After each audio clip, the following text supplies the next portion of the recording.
Uh, good, good day, everyone. Welcome to the International Public Employment Forum 2021, an international forum organized by Social Security Organization Malaysia. My name is Muhammad Yusof. You can call me Yusof. First of all, thank you very much to the Secretariat of the International Public Employment Forum 2021 for inviting me as a moderator to the sessions. So with me right now, we have Mr. Mark Rogers, General Director of International Control and Process Management, National Employment Office in Belgium. How are you today, Mr. Rogers? I'm fine, thank you. Thank you. Thank you very much for inviting me. Yeah, welcome to this forum. And again, thank you very much for your willingness to participating in this forum.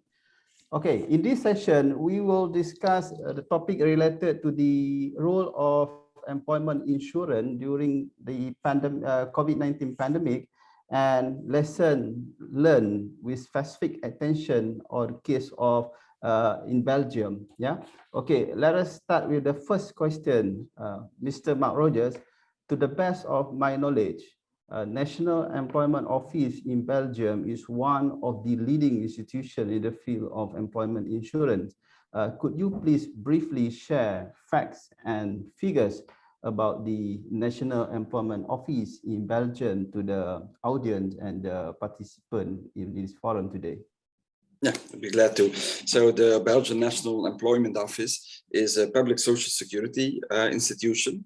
And we manage, under the supervision of our Federal Minister of Employment, we manage the system of unemployment insurance, and as well as the system of the interruption system and career time credit. I must point out to you that guidance and training of job seekers is a regional competence and is dealt by with the regional employment services. And also the social insurance for self-employed workers is managed by a different social security institution. But still, as National Employment Office, we have an annual budget of 11 billion euros. That should be about 55 billion in Malaysian currency in 2020. And we employ 3,200 people that are working at the central administration in Brussels or in one of our 30 decentralized offices throughout the country. And finally, I should point out also that it is a joint management board we have, which contains workers as well as employees representatives. So that's to tell something more about our organization that indeed during this COVID crisis has been playing an important role in social insurance. So you have such a very established and large institution hiring more than, I think, about 3,200 employees or workers. It's huge. I mean, it's big institutions. Okay, Mr. Mark Rogers, as you know, all economies were affected tremendously by the COVID-19 pandemic.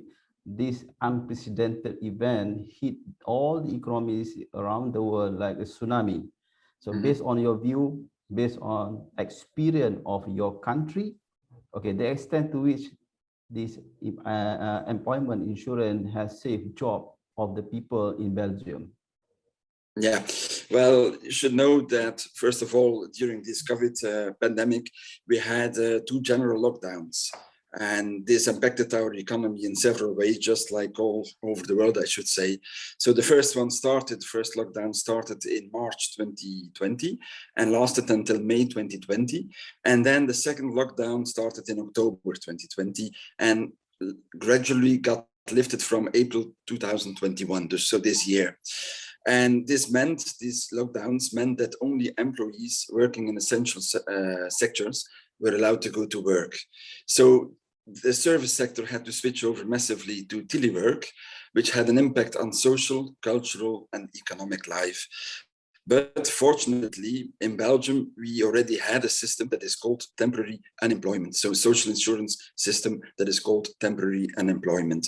And what does this mean? Well, this system provides unemployment benefits for employees who, due to technical conditions, bad weather, economical conditions like reduced activities or force majeure, were temporarily unemployed by their employers.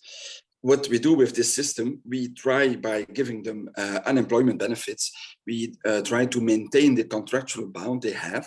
And so we avoid that these employees should be fully unemployed. And we also prevent the employer from losing employees with training skills. So this was a system that already existed before the COVID pandemic. And to give an example, in 2019, just before the crisis, we had about 1.2 million people that were temporarily unemployed. Well, in 2020, with the COVID pandemic, this raised to almost 6 million. And you should know Belgium is a small country, about 11 million inhabitants in our country. So that was 6 million people that were temporarily unemployed. And also the number of days that they were temporarily unemployed was multiplied by 10 when you make the comparison to 2019. So it was a very important system during this pandemic to maintain the bound, the contractual bound between the employees and the employers, because we wanted to avoid that people had to be licensed and should be on full employment, and that when the economy started to do better again, that the employers had to go looking again for well-skilled people. So this was a very important system. And there were many, many people that for the first time in their life were indeed depending on unemployment benefits. So to make sure that there was the income loss, that people got paid, that they could keep on paying their loans, etc. The system that already existed, temporary unemployment, was quite of eligibility conditions, such as a minimum work duration. They could cumulate with a secondary activity. And so we also raised the amount that they got. And we also eased the procedure so that it was possible to ensure the prompt payment of all these benefits. Because suddenly, I think it was in March, April last year, suddenly we did not, it multiplied by 4, by 5, by 6 people that for the first time were on unemployment benefits and that we should pay. So this system really got us through. And that's why I would like to call it the system that already existed, that was adapted, was eased throughout the pandemic. It has been a real catalyst in changing the labor market landscape.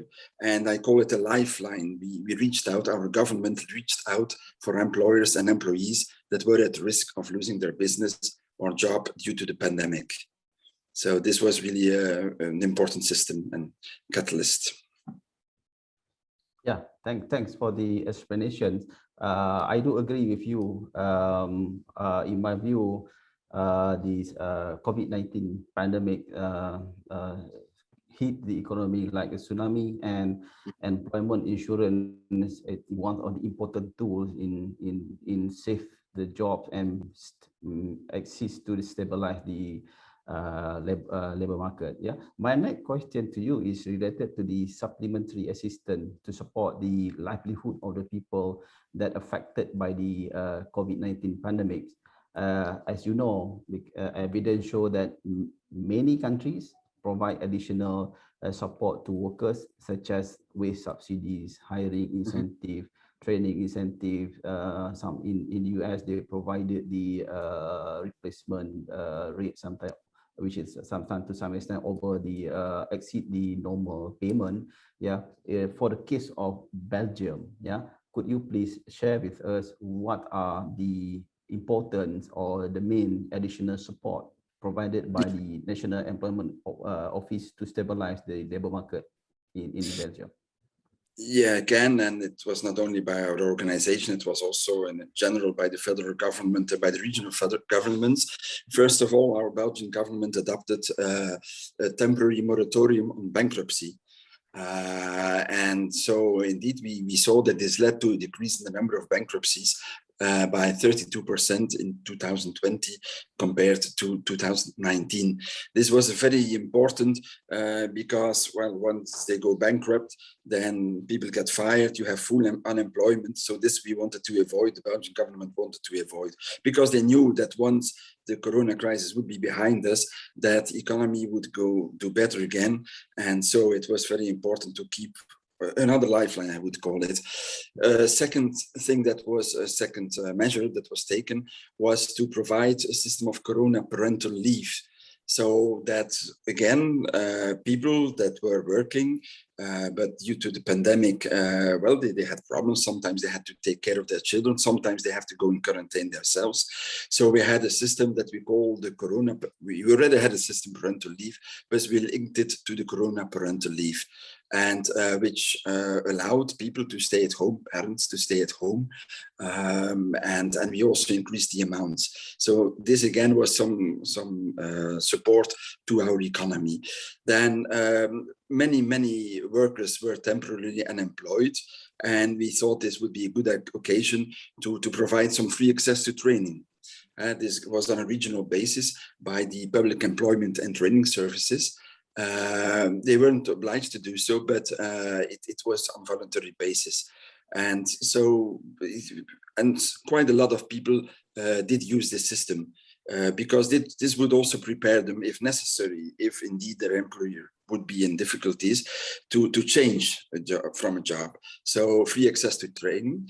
And we also had an intensive guidance, because until now, normally you are at the job, perhaps you lose your job, you are fully unemployed, and then you change over to another job. There have been initiatives to try to come to transitions from employment to employment without passing through unemployment or inactivity. And we did this in partnership between public and private institutions, but also with the trade unions. So really to give a boost to the career from workers that were perhaps in problems.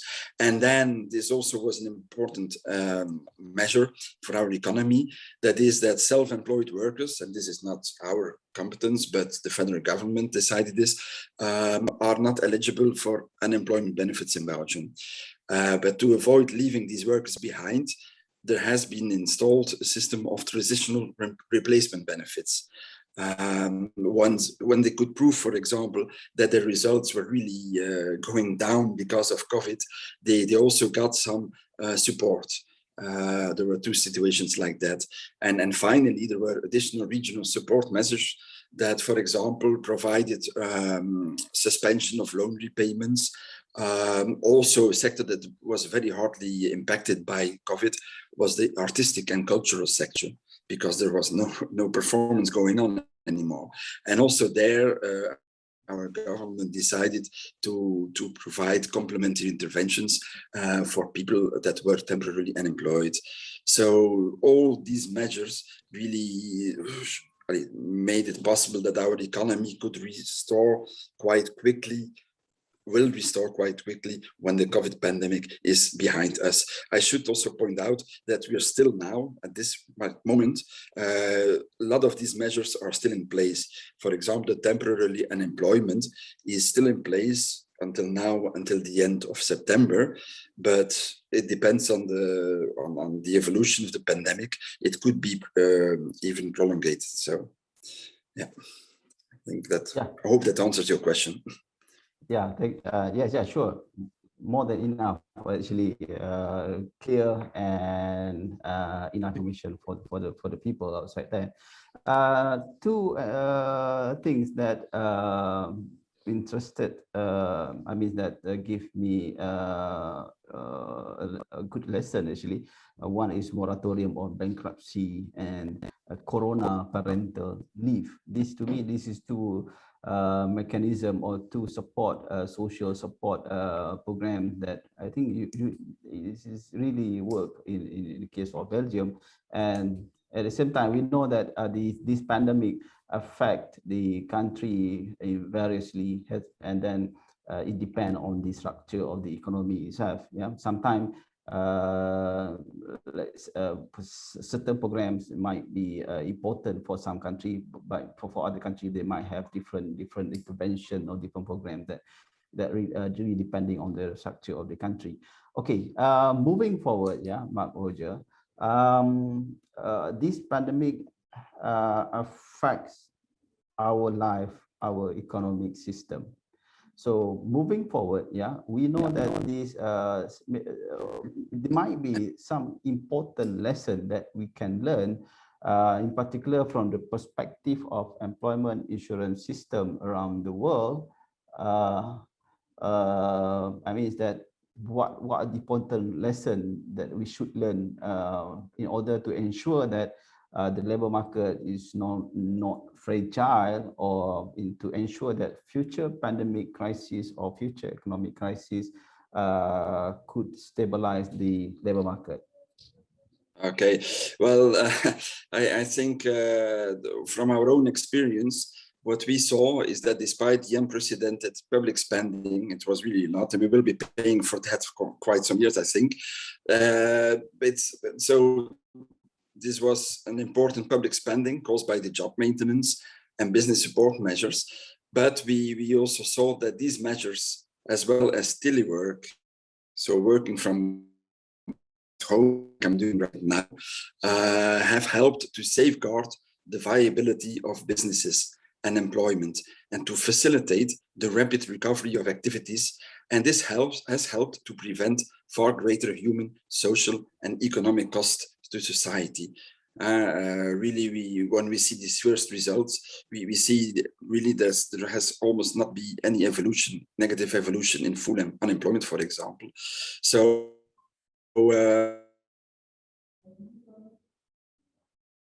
the of money to the future that would start its pandemic. So that was a really important lesson. And perhaps I can also refer, as we're also part of the ISSA, I can also refer to the ISSA guidelines on promoting sustainable employment. Be able, but I can already tell you that there is quite a lot of important and practical information in this. It contains no less than 150 good practices from ISSA member institutions, and also recommendations on good practices from international or academic institutions specialized in employment. So I'm very much convinced that countries that are, if we are facing again, which I hope it won't be too soon, a crisis like we have been facing until now, I think there will be quite a lot of answers or good practices that could be found also in these ISSS guidelines, especially these. We lost you, Mr. Roger. We can't. I can't hear you. Okay. Okay. Now. Okay. Now it's okay. So now it's okay again. Yes. Should I repeat something or? Okay. Yeah. Should I? Yeah. Which part? Until which part did you hear me? I think around 1 minute. I think around 2 or 3 sentences back. Okay, so did I already start to talk about the ISSA guidelines? I think you can move to your digitalization, on the part of digitalization. To my digitalization. Okay, okay. Yeah. So all right, and what I also would like to say is that as I started saying that were most of our general measures, and now also lesson we learned. And these will replace these general support measures, because the big question that is raised also is also possible that we are supporting companies that were already before the crisis in difficulties, and so that's an issue to decide for them to decide, of course, if it is indeed necessary. It helps our economy to try to maintain, to give a lifeline also to companies that were already before the crisis pandemic in doing bad. That's one thing. But also, and we will be concentrating a lot on this, our organization and in general the institutions in Belgium, that is indeed the digitalization of our economy and the new possibilities of teleworking, as we're doing right now. Also this recording, until I'd say 2 years ago, I would perhaps have been flying to Malaysia to explain this to you. Well, also in our economy, many workers are still working from home. And we decided, we were planning to get our people back to Brussels, but as Brussels is still in a red zone, we have postponed that. But we see that it works well. And so to be able to do all this telework, it is also very important, also for our clients, that there is more digitalization going on, because clients couldn't come to our offices anymore. So we had to provide possibilities to apply for benefits. And that's what we have been doing. And we also integrated this in our strategic objectives. This as a fourth pillar, I'd say, this digitalization of our procedures. So that was also a very important lesson that we will be working with in the next months and years. So thanks. We welcome you to coming into Malaysia once we open the borders, when everything back to normal. Yeah, we're most welcome. I'm waiting for. Thank you. Looking forward to seeing you in Malaysia. I think given the limited time, that's all we can cover in our forum discussion. Yeah. I think on behalf of the Secretariat, I would express my high appreciation to you, Mr. Roger, for your willingness to share your view with all of us in this virtual forum. So I hope to see you, all the participants, and also hope to see you, Mr. Roger, in the next International Public Employment Conference, and of course, hope to see you in Malaysia next time. I pass to Secretariat. Thank you very much for inviting me. And success. Thank you. Success. Bye. Bye. Yeah, leaving the organization.